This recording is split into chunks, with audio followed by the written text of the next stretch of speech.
Hello students, welcome back to my YouTube channel. तो आप लोगों ने पहले की मेरी सीरीज देखी होंगी, सारी की सारी सीरीज जिसके अंदर हमने फंडामेंटल को कवर किया हुआ है, कम्प्लीटली कवर किया हुआ है भाई।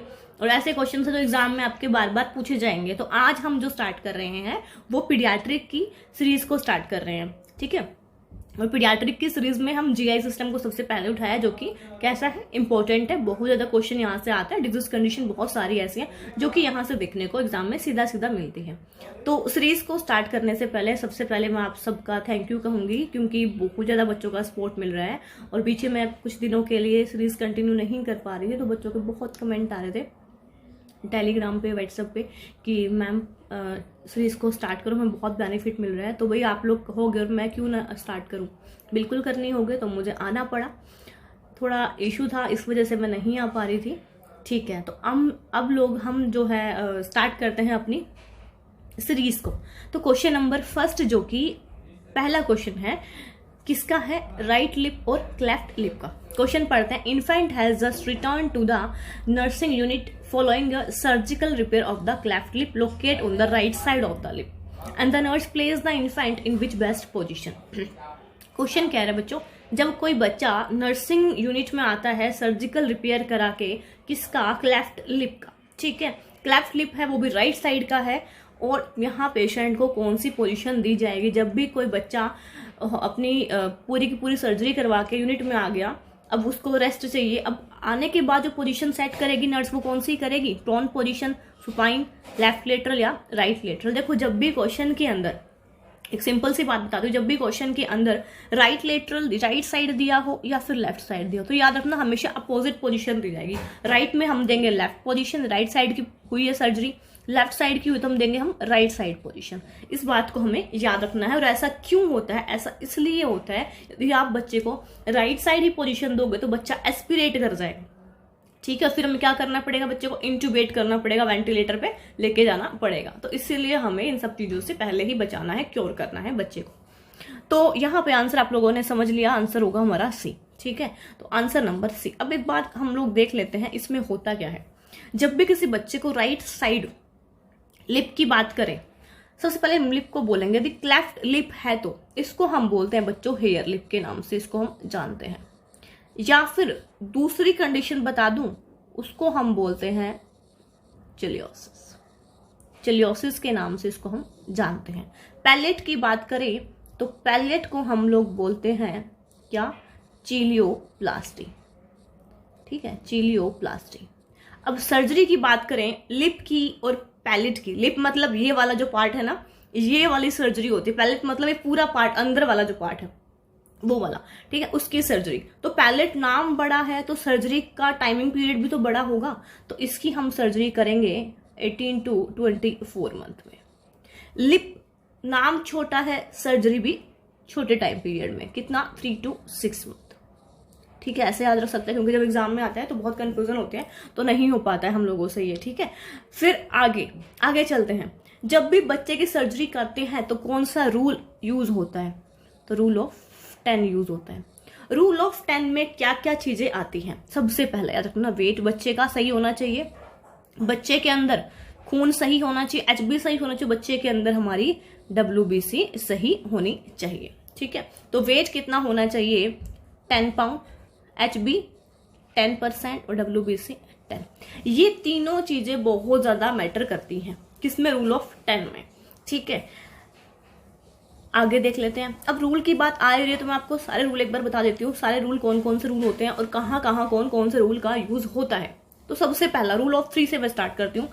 रूल ऑफ 3, ठीक है। रूल ऑफ 3 जो होता है ना बच्चों, वो यूज होता है, क्या आपको पता है, कुछ बच्चों को पता हो कुछ को नहीं। रूल ऑफ 3 होता है बच्चों कॉन्ट्रासेप्शन में। कहाँ पे आप सब इन चीजों को लिख सकते हो, कॉन्ट्रासेप्शन में इनका यूज होता है, जो कॉन्ट्रासेप्टिव मेथड्स होते हैं ना उनमें यूज होते हैं। रूल ऑफ 5, ये तो आपको पता होगा, 5 और 9 10 को पता होता है। 5 होता है बर्न पेशेंट्स के अंदर, जो पेशेंट जल जाते हैं, लेकिन स्पेशली फॉर बच्चे, चाइल्ड में यूज होता है 5 का। रूल ऑफ 9 यूज होता है बच्चों बर्न वाले पेशेंट में, बट बड़ों में, एडल्ट में। हम देखते हैं ना, हमारी बॉडी को डिवाइड करते हैं 9% से करके, है ना। ये वीडियो भी मैंने बनाई हुई है, प्रीवियस वीडियो में जाकर देख लेना, बर्न एडल्ट। फिर हम आते हैं अब 10 पे। 10 में हमने पढ़ा रूल ऑफ 10 ये रहा। अब पढ़ेंगे रूल ऑफ 50। ये बनाता है हाइपोग्लाइसीमिया को, कि जब किसी पेशेंट में ग्लूकोज का लेवल बहुत कम होता है तो हर 15 मिनट बाद पेशेंट का जाके ग्लूकोज चेक करना है, पेशेंट को 15 ग्राम कार्बोहाइड्रेट्स प्रोवाइड करना है। ये रूल होता है रूल ऑफ 15 में। रूल ऑफ 20 यूज होता है बच्चों डेंगू में।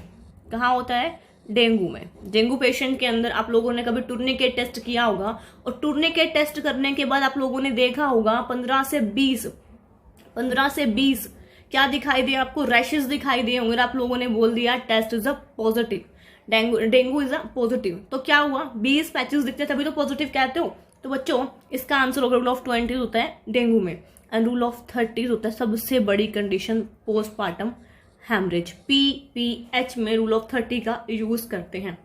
और एक ऐसा रूल जो सबसे ज्यादा पूछा जाता है एग्जाम में, कौन सा? हाल्स, HALVES। ये यूज होता है आपकी साइलेंट किलर में। क्या साइलेंट किलर भाई? हाइपरटेंशन। ठीक है, तो हाइपरटेंशन को साइलेंट किलर कहते हैं। मैंने 5 डिजीज कंडीशन के नाम बताए थे और एक डिजीज कंडीशन का नाम पूछा था, किसी भी स्टूडेंट ने आके नहीं बताया। इससे क्या समझे कि आपको आता नहीं है, फिर जानबूझ के कमेंटिंग करते हो। तो हाल्स को बोलते हैं hypertension, 15 hypoglycaemia, 20 dengue, 30 PPH, 3 contraceptive, 5 burn child and 9 burn adults. ये सारे ही रूल्स आपको पता होने चाहिए, क्योंकि रूल्स आते ही आते हैं बच्चों एग्जाम में। और अब थोड़ा मॉडर्न हमारा एग्जाम पैटर्न हो चुका है, तो जैसे हम मॉडर्न हो गए वैसे एग्जाम भी मॉडर्न हो गया, तो थोड़ा सा वो टफ चीजें लेने लगा है। सेकेंड नंबर क्वेश्चन की अब और चलते हैं।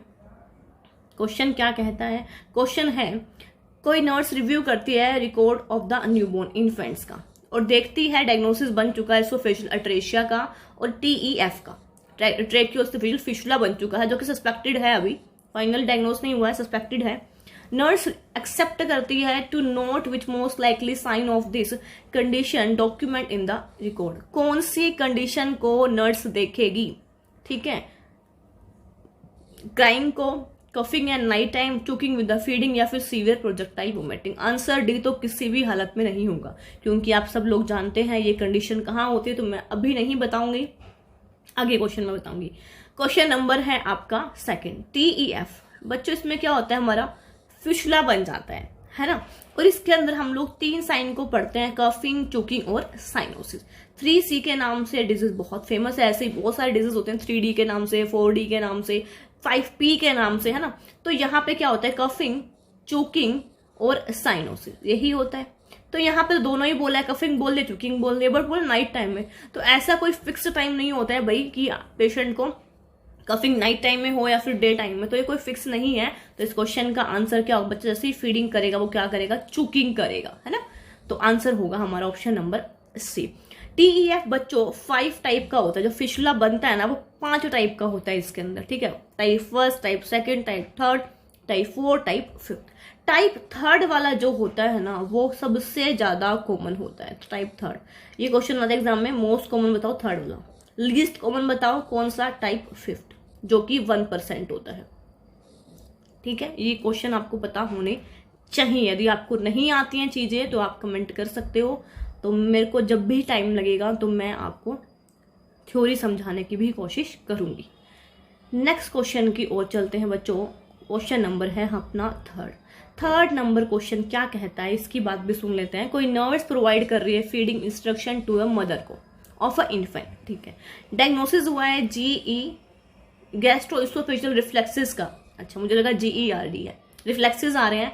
And to assist in reduce the episode of emesis the nurse tell the mother to. कहने का मतलब है जो कोई नर्स इंस्ट्रक्शन दे रही है किसी मदर को कि आपको अपने बच्चे को कैसे कैसे क्या करना है, कंट्रोल करना है, जो उल्टियां लग रही हैं, जो एपिसोड्स हो रहे हैं एमएसएस के, उसको रिड्यूस करना है, खत्म करना है।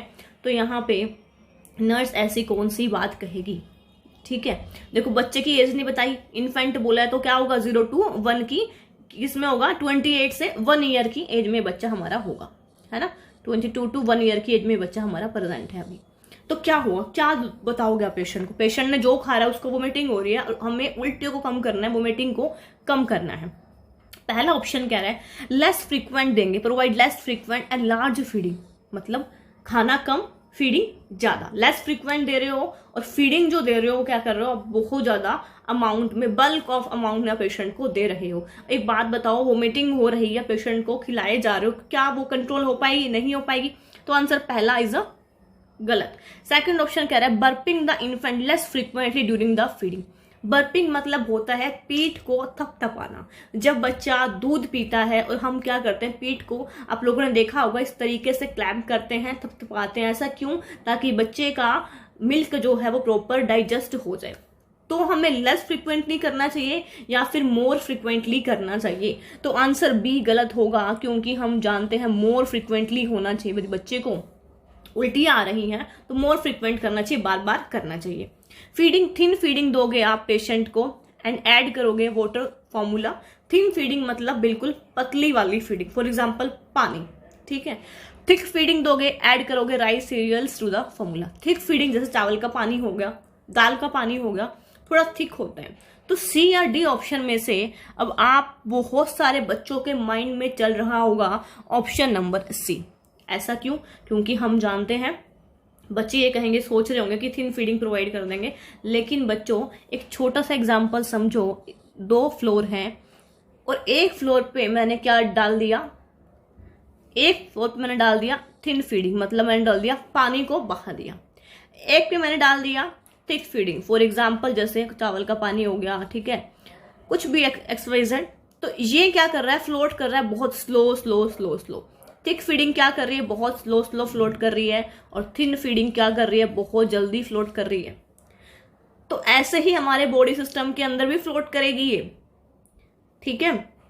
तो जब भी किसी को उल्टियां लगती हैं ना, तो कभी भी बच्चों पानी नहीं पिलाना चाहिए, बहुत जल्दी जो है वो क्या होता है, वॉश आउट होता है। तो ऐसा कुछ देंगे जो बॉडी में कुछ टाइम तक प्रेजेंट रहे, ठीक है। तो आंसर नंबर होगा यहाँ पे हम डी। तो बच्चे को थिक फीडिंग देंगे, थिन फीडिंग नहीं देंगे, क्योंकि यहाँ पे बच्चा क्या कर सकता है, और ज्यादा वोमिटिंग कंट्रोल करने की बजाय और ज्यादा वोमिट कर सकता है। आप लोगों ने देखा होगा जब भी कोई खाली पेट होता है और किसी को उल्टियां लग रही होती हैं तो क्या करते हैं हम लोग, पानी पिलाते हैं, और क्या करता है वो पानी बाहर बार बार निकलता रहता है। कभी देखा इस चीज को? नहीं देखा तो कभी ऑब्जर्व करना, कभी हॉस्पिटल में ड्यूटी हो या फिर अपने फैमिली में कभी ऐसा होता है वोमिटिंग ज्यादा हो रही है और आप लोग क्या कर रहे हो, पानी पिला रहे हो, तो क्या होगा, उसी टाइम तुरंत पानी बाहर निकल जाता है।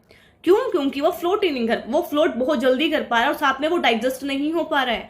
और जो आप थोड़ा थिक फीडिंग दोगे ना, थिक मटेरियल पेशेंट को प्रोवाइड करोगे, तो वो थोड़ा टाइम तक एडजस्ट कर पाता है, ठीक है। तो क्वेश्चन नंबर 3 का आंसर नंबर होगा हमारा 4। नेक्स्ट क्वेश्चन की ओर हम लोग चलते हैं। नेक्स्ट क्वेश्चन कह रहा है किसी पेशेंट को, हाँ जी, किसी पेशेंट को क्या है, पाइलोरी स्टेनोसिस डेवलप हो चुका है। तो पाइलोरी स्टेनोसिस का मतलब हम सभी जानते हैं क्या होता है, ठीक है। तो यहाँ पे जो भी हमारी सर्कुलर मसल होती है ना, कहाँ की, पाइलोरिक पार्ट की, उसमें क्या हो जाता है, ऑब्स्ट्रक्शन हो जाएगी या फिर स्टेनोसिस डेवलप हो जाता है ना। तो ऐसी कंडीशन में पेशेंट के कौन से साइन सिम्टम असेस किए जाएंगे, कहने का मतलब है हमारा ये। तो अब आप लोग क्या असेस करोगे, तो आप लोग कहोगे वॉटरी डायरिया होगा, आप लोग कहोगे यूरिन आउटपुट इंक्रीज होगा, आप लोग कहोगे कि इंक्रीज आउटपुट होगा, या फिर वोमिटिंग लार्ज अमाउंट में होगी। तो भाई यहाँ पे आपके क्वेश्चन का आंसर क्या होगा, तो आप लोगों को मुझे लगता है कि ये क्वेश्चन तो अच्छे से आता ही है, ठीक है। तो आता ही आप लोगों को वाला क्वेश्चन।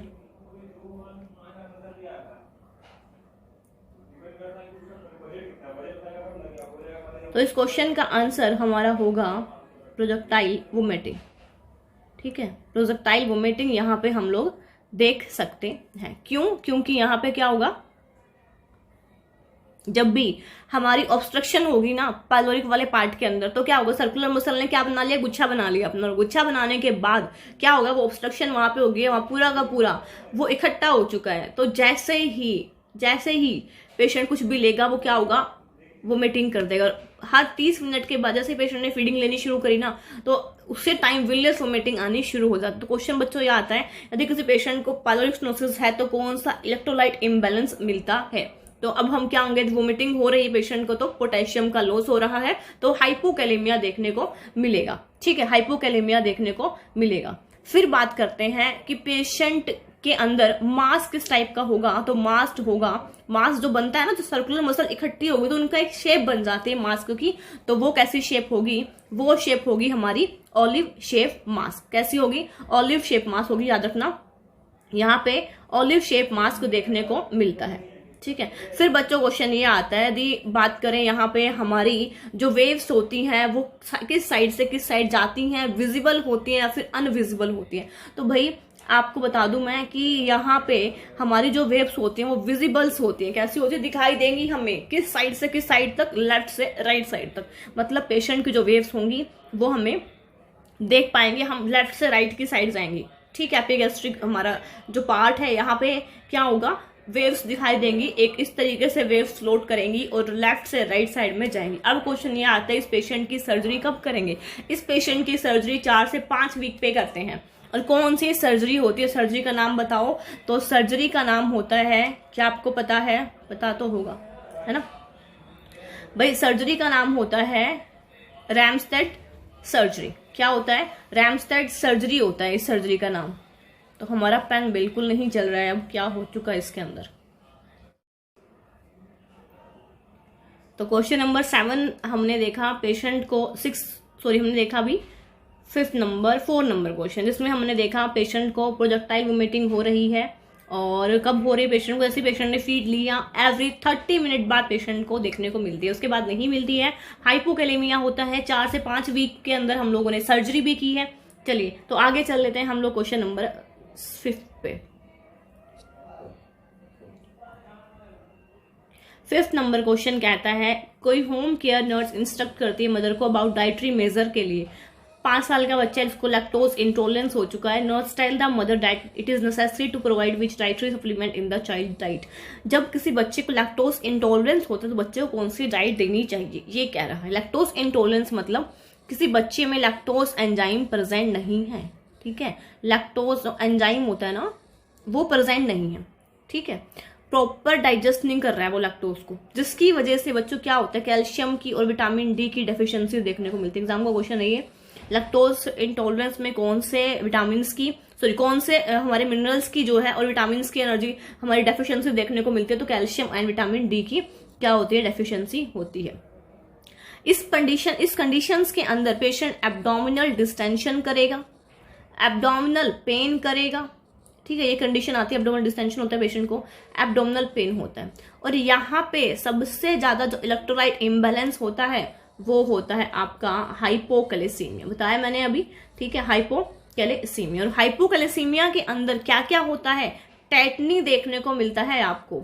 ठीक है, आपको देखने को मिलेगा चॉवस्टॉक साइन देखने को मिलेगा, आपको देखने को मिलेगा चॉवस्टॉक साइंस, ट्रेशियोस साइन। ये सारे के सारे साइन हमें कैल्शियम की डेफिशिएंसी में देखने को मिलते हैं। ठीक है, तो हम बात करते हैं ऐसी कंडीशन में पेशेंट को क्या डाइट देंगे। जब पेशेंट की बॉडी में कैल्शियम एब्जॉर्ब ही नहीं हो पा रहे हैं तो आप क्या दोगे, फैट दोगे, जिंक दोगे, प्रोटीन दोगे या कैल्शियम दोगे। तो आप इस कंडीशन में पेशेंट को ना ही जिंक दोगे, ना ही फैट दोगे, ना ही प्रोटीन दोगे, आप दोगे कैल्शियम देंगे पेशेंट को। ठीक है, कौन से वाला, मिल्क हमें नॉर्मल मिल्क नहीं देना है, पेशेंट को देना है सोया मिल्क। या फिर आप पेशेंट को क्या दे सकते हो, हार्ड चीज पनीर खिला सकते हो, जिसमें क्या होता है, कैल्शियम प्रेजेंट होता है। ठीक है, आगे चलते हैं नेक्स्ट क्वेश्चन की और रवाना होते हैं। क्वेश्चन नंबर बच्चों 6, वेरी इंपॉर्टेंट क्वेश्चन, और ये कंडीशन आज के टाइम पे बहुत ज्यादा हो चुकी है। क्वेश्चन नंबर 6 कहता है, कोई नर्स प्रोवाइड कर रही है home care instruction to the parents को। चाइल्ड किसका है, सीलियक डिजीज का है। The nurse teach the parents to include which food item in the child diet. Patient की डाइट में कौन सा आइटम दिया जाएगा, राइस दोगे, ओट्स खिलाओगे, राइट टोस्ट दोगे या फिर व्हीट ब्रेड्स दोगे। जो आपने देखे ना, आटे वाले ब्रेड आते हैं, ब्राउन ब्रेड आते हैं, जो कि एक हम डाइट में यूज करते हैं, है ना। तो सीलियक डिजीज क्या है, सीलियक डिजीज बच्चों इसको हम क्या कहते हैं, सीलियक स्पोर भी बोलते हैं। ठीक है, स्प्योर भी बोल देते हैं इसको हम। इसमें क्या होता है, जो भी हमारा व्हीट प्रोडक्ट्स होते हैं या फिर जो भी ग्लूटीन्स होते हैं, ठीक है, इनकी क्या होती है, डेफिशिएंसी होती है। इसको बोलते हैं ग्लूटीन एंट्रोपैथी। इस कंडीशन को मैं बोल देते हैं।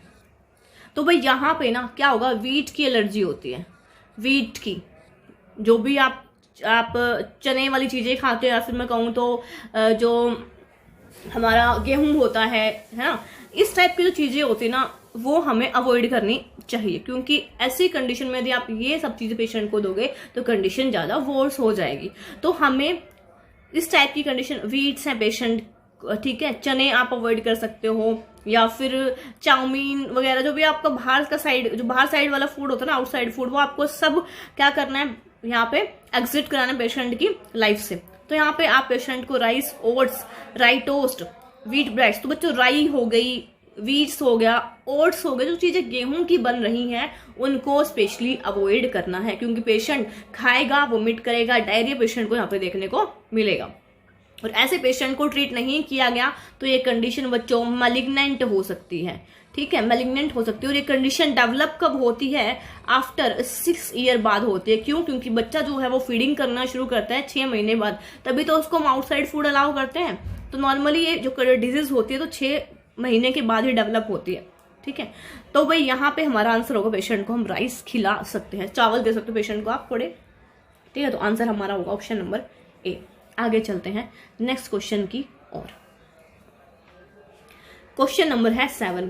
पेशेंट है, बच्चा है जिसका डायग्नोज हो चुका है इंटरसेप्शन का। The nurse review the child record and expect to note which symptom of this disorder document. Question कहता है एक बच्चे का डायग्नोज हम लोगों ने किया इंटरसेप्शन का, और नर्स रिव्यू कर रही है चाइल्ड का रिकॉर्ड और देख रही है बच्चे में किस टाइप के सिम्टम्स देखने को मिलेंगे। वोटरी डायरिया होगा, रिबन लाइक स्टूल हो गया, परफ्यूज प्रोजेक्टाइल वोमिटिंग होगी, या फिर bright red blood in mucus in the stool. तो बच्चों आप लोगों को मेरी तरह 2 ऑप्शन यहाँ पे लग रहे होंगे, बी और D.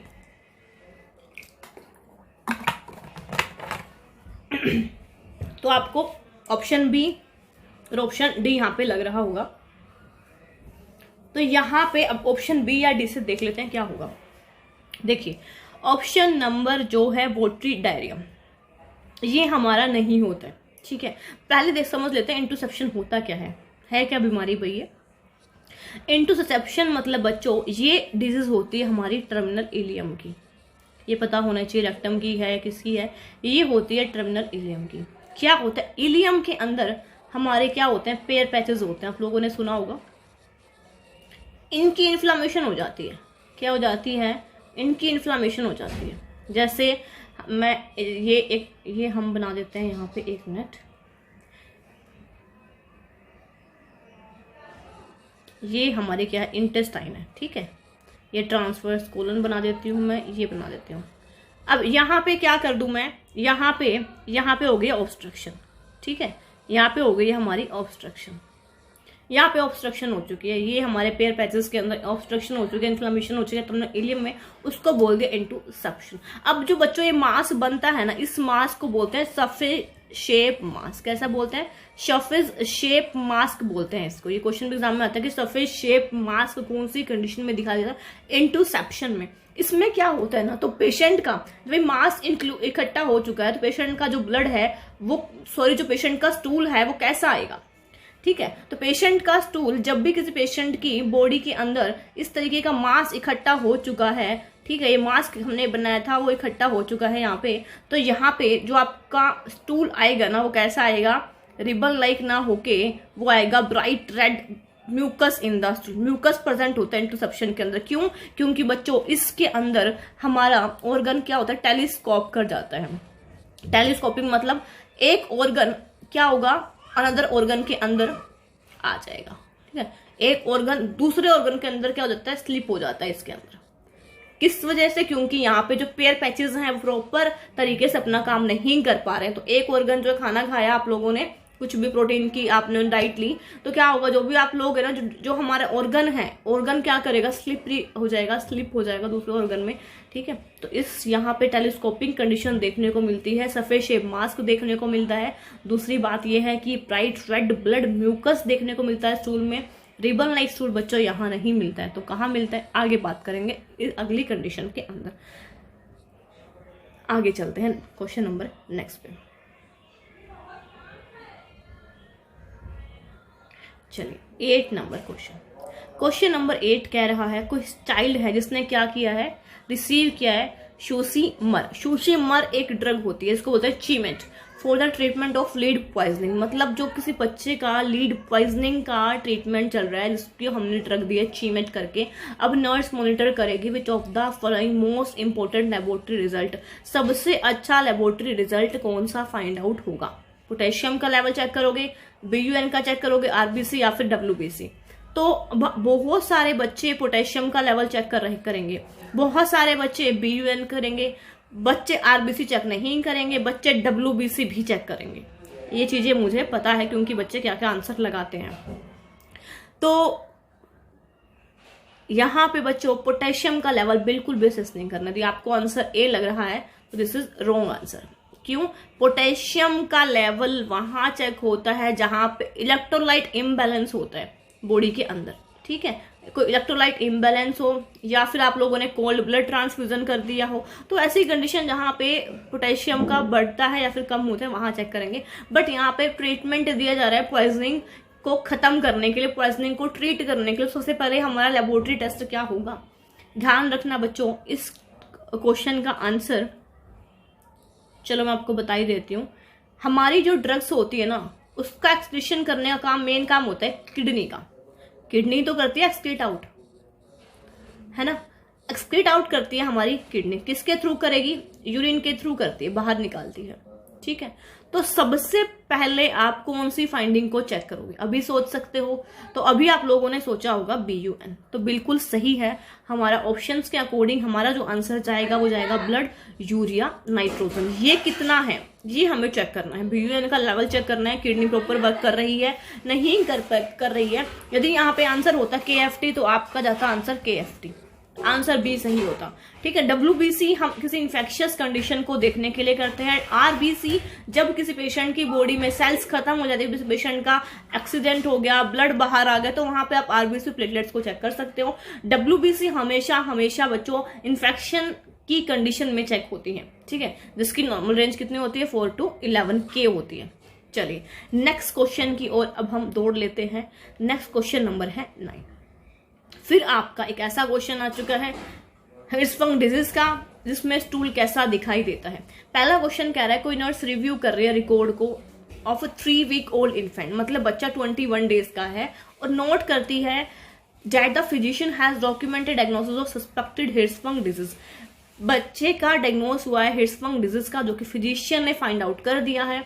Nurse review the assessment finding document, nurse उस फाइंडिंग की बेसिस पे क्या देखेगी, कौन से सिम्टम्स को असेस करेगी। कहने का मतलब ये है मोस्ट लाइकली बोला है, तो बच्चों मोस्ट लाइकली, लीस्ट लाइकली, ये वर्ड्स बहुत ज्यादा ही इंपॉर्टेंट होते हैं। मोस्ट लाइकली का मतलब होता है मोर इम्पोर्टेंट, जो सबसे ज्यादा इंपॉर्टेंट है हमारे लिए वो ढूंढना है। लीस्ट लाइकली का मतलब होता है सबसे ज्यादा लेस है, जिसकी प्रायोरिटी बहुत कम है वो ढूंढना है। डायरिया होगा, डायरिया तो होता ही है। प्रोजेक्टाइल वोमिटिंग यहाँ नहीं होती क्योंकि यहाँ ये कंडीशन है लोअर GI की। रीगर्जिटेशन होता है फीडिंग का, नहीं भाई मैंने बोला लोअर GI की। और आंसर कह रहा है foul smelling ribbon like stool, हो सकता है आंसर A और D से। तो बच्चों इस क्वेश्चन का आंसर होगा पेशेंट के अंदर रिबन लाइक स्टूल दिखाई देता है, ठीक है। देखो हमारे ऑप्शन बहुत ज्यादा कंफ्यूजिंग थे और ये क्वेश्चन कराने बहुत जरूरी है क्योंकि GI से क्वेश्चन उठ के ऐसे आते हैं। तो बच्चों रिबन लाइक स्टूल देखने को मिलेगा आपको हिर्सफंग डिजीज में, ठीक है। वहां पे क्या था, वहां पे हमने देखा म्यूकस प्रेजेंट होता है स्टूल में, यहाँ पे डायरिया होता है बट रिबन लाइक होता है। जैसे रिबन होता है ना, इस तरीके से जो है आएगा, जो पेशेंट का स्टूल आएगा ना वो कुछ इस तरीके से आएगा, ठीक है, रिबन लाइक स्टूल आएगा। तो स्पेशली ये हिर्सफंग डिजीज में होता है। चलिए तो आगे बात कर लेते हैं हम लोग नेक्स्ट क्वेश्चन की। लास्ट क्वेश्चन है बच्चों ये आज की यूनिट का। Client is hospitalised because of persistent vomiting and the nurse monitor the child closely for. ये क्वेश्चन है 2022 एम्स का। क्या कहता है, कोई बच्चा परसिस्टेंटली वोमिटिंग कर रहा है तो आप क्या मॉनिटर करोगे क्लोजली? डायरिया को मॉनिटर करोगे, बच्चा तो वोमिट कर, डायरिया को क्यों मॉनिटर करना है? मेटाबॉलिक एसिडोसिस को करोगे, मेटाबॉलिक एल्कलोसिस को करोगे, या फिर हाइपर एक्टिव बाउल साउंड को? हाइपर एक्टिव बाउल साउंड तो हो रही है, डायरिया होगा तो बाउल साउंड तो एक्टिव है तभी तो डायरिया हो रहा है, ठीक है। या तो मेटाबॉलिक एसिडोसिस या फिर मेटाबॉलिक एल्कलोसिस। एक बात बताओ, पेशेंट को हो रही है वोमिटिंग, वोमिट हो रही है तो पेशेंट को क्या होगा, हाइपोकैलेमिया, और हाइपोकैलेमिया हो रहा है तो पेशेंट को क्या होगा, मेटाबॉलिक एल्कलोसिस। तो answer number C is a right option. देखते हैं ये क्वेश्चन है या नहीं है। हाँ जी है, बिल्कुल है। क्वेश्चन नंबर 11 कहता है कोई नर्स केयर कर रही है किसी न्यूबॉर्न पेशेंट की, बच्चे की, जिसका सस्पेक्ट हो गया इम्परफोरेट एनएस, मतलब एनएस पूरे तरीके से परफोरेट नहीं है, वर्क नहीं कर पा रहा है। The nurse monitor the infant knowing that which of the following is a clinical manifestation associated with this disorder. Okay, इस कंडीशन में क्या देखने को मिलेगा, द इम्परफोरेट एनएस है, bile stained fecal emesis, the passage of current jelly like stool, बच्चा जो है फर्स्ट 24 हार से स्टूल को पास नहीं कर पा रहा है, या फिर सरफेस शेप मास पैल्पेट हो रहा है अपर राइट एब्डोमिनल क्वाड्रेंट्स के अंदर। तो आप सभी लोग जानते होंगे कि इम्परफोरेट एनएस का मतलब क्या होता है। जो नॉर्मली एनएस होता है बच्चों, वो क्या होता है, परफोरेट होता है, बट यहाँ पे उसकी फंक्शनिंग नहीं हो पा रही है, अपना वर्क नहीं कर पा रहा है, ठीक है। तो क्या होगा, यदि एनएस पर हमारा इम्परफोरेट है तो बच्चों यहाँ पे क्या होगा, 24 हाथ से बच्चा स्टूल को पास नहीं कर पा रहा है, ठीक है। तो यहाँ पे हमें सर्जरी करनी पड़ती है, ठीक है, सर्जरी करनी पड़ेगी बच्चे की, जितनी जल्दी हो सके उतनी जल्दी सर्जरी करने, अदरवाइज स्टूल क्या होगा, कलेक्ट होता रहेगा बॉडी के अंदर। पहला ऑप्शन कह रहा है fecal bile stand fecal emesis, vomiting आ रही है बाइल वाली, तो आंसर ए गलत, क्योंकि लोअर जीआई की कंडीशन होगी। करंट जेली लाइक स्टूल हमने पढ़ा था कि इसमें आता है इंटरसेप्शंस के अंदर आता है। आंसर डी कह रहा है हमारा सफेद शेप मास्क, और ये मास्क भी बच्चों इंटरसेप्शन में देखने को मिलता है, इंटरसेप्शन में देखने को मिलता है, ठीक है। तो आंसर नंबर होगा आंसर नंबर सी। चलिए अब आज के क्वेश्चन को यहीं पे विराम देते हैं, यहीं पे समाप्त करते हैं। वीडियो को लाइक शेयर सब्सक्राइब जरूर किया करो, यदि आपको वीडियो पसंद आती है दूसरों बच्चों के साथ भी शेयर किया करो। फिर मिलते हैं नेक्स्ट वीडियो में, तब तक के लिए अपना ध्यान रखिए, टेक केयर, बाय बाय बच्चों, फिर मिलते हैं।